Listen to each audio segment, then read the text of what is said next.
Ouagadougou et bienvenue dans ce 28e dictionnaire consacré aux youtubeurs.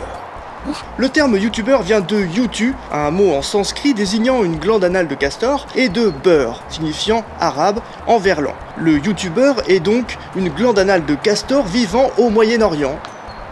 Attends, non, j'ai pas ça. Alors les youtubeurs, qui sont-ils? D'où viennent-ils? Ces formidables héros des temps nouveaux? Eh ben le mieux c'est encore de leur demander, puis ça me fera du taf en moi. Bah déjà j'aime pas trop le terme youtubeur, parce que ça suppose une espèce d'attachement idéologique à YouTube, alors que ce n'est qu'une plateforme parmi d'autres. Je pense que le terme est un petit peu réducteur, mais qu'il est nécessaire pour définir cette communauté. Il est appelé à évoluer à l'avenir. Si on était sur notre plateforme, le travail serait le même, mais on aurait un autre nom techniquement. Donc généralement je définis plutôt le truc comme vidéaste, ou vidéaste web. Alors oui, bon, on dit youtubeur simplement par abus de langage. Dirait-on plus précisément par une antonomase particulière, utilisant le nom propre YouTube et lui adjoignant le suffixe heure ou euse. YouTube, moi je sais pas pourquoi ça s'appelle comme ça d'ailleurs, parce que finalement quand on regarde en français ça veut absolument rien dire quoi. Toi tuyau. Ouais, toi tuyau, ton tuyau. Bon alors est-ce qu'on peut montrer son tuyau comme ça à tout le monde? Bah moi je le fais hein, perso. C'est vrai? Ouais. Je vois là, les gens ne voient pas mais tu as un très joli tuyau hein. Merci.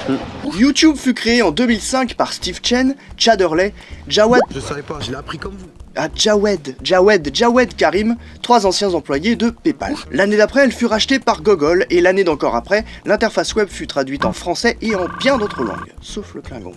Alors oui, bon, effectivement, je suis pas réellement au YouTube Space, hein, c'est une incrustation, vu que je n'ai que 97 abonnés sur la page du dictionnaire.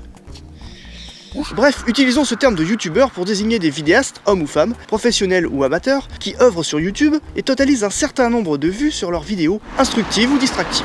Être youtubeur, c'est d'abord avoir des choses à dire, des choses intéressantes, et savoir comment les dire. Mais d'abord avoir des choses à dire. Et intéressantes. Mais d'abord avoir des choses à dire. YouTube, c'est d'abord une histoire de passion. C'est pas tout à fait la passion, moi. Ah non, si, je suis désolé mon gars. Mais attends, non, si il y tu a prends aussi une itération Y et que toi tu es X, forcément X au carré est égal à l'itération moins la racine de 2. Oui, mais tu dois prendre en compte les vues, après tu prends un doigt, Non, après c'est tu pas prends un du tout, test, je suis pas après tu prends d'accord, non, il y a Google, une et là... Parce que youtubeur c'est bien, on a vraiment une liberté totale de ton, on a une liberté totale de sujet, on a une liberté totale... Parce que j'avais pas le choix et qu'un métier de bureau c'était nul. Parce que tout n'est que tromperie, qu'on a tous des problèmes d'estime personnelle et qu'on a besoin d'être validé par des gens inconnus sur internet. Mais je suis pas C'est pas d'accord. le Je ne contenu, répondrai pas à ta c'est question, c'est scandale. On fait ce qu'on veut, on n'a pas de limite et tout. Moi je fais une émission sur le doublage, je veux dire qui s'intéresserait le doublage. Est-ce que t'as pris le postulat Il y a des d'Archimède? histoires d'algorithmes là-dedans, est-ce que tu as travaillé ton algorithme? Non mais On fait un peu comme on veut, par contre c'est moi ou je suis désynchronisé? Désynchronisé. Oui, et arrête de faire genre, tu sais pas, je suis désynchronisé. Non, mais une histoire. Est-ce que t'as fait le moteur de recherche? Non, pas du tout. Mais non, si, reprends X. Pourquoi tu m'as désynchronisé en fait? Alors c'est rigolo parce que... Moi je ne suis pas youtubeur en fait. Ah oui, Par contre toi t'es con. oui, ouais, c'est ça. Oui. Les youtubeurs cumulant le plus de vues sont bien évidemment ceux qui ont su... Non, ceux qui ont su faire des vidéos intéressantes, grâce à leur qualité de contenu,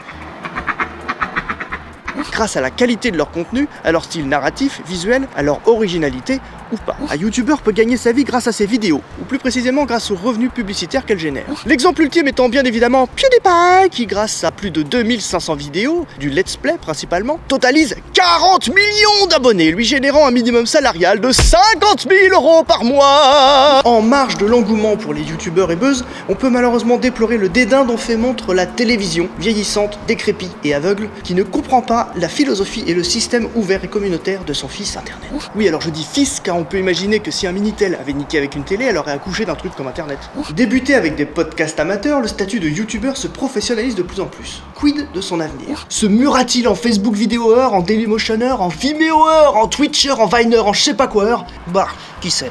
On verra bien. En attendant, vous pouvez faire tourner cette vidéo, vous pouvez vous abonner à la chaîne du dictionnaire, vous pouvez aussi approfondir le sujet par vos propres moyens. Merci d'avoir maté cet épisode, et à plus tard. Hop là, c'est pas fini. Si vous kiffez les t-shirts rigolos ou what the fuck, vous pouvez aller faire un tour sur goéland.fr. C'est pas eux qui m'ont payé pour dire ça, c'est juste que je kiffe leur t-shirt. Alors pendant que je vous tiens, si vous appréciez le dictionnaire, likez-le, collez-moi un pouce en l'air, partagez-le surtout, et si vous voulez aller plus loin, il y a le Tipeee.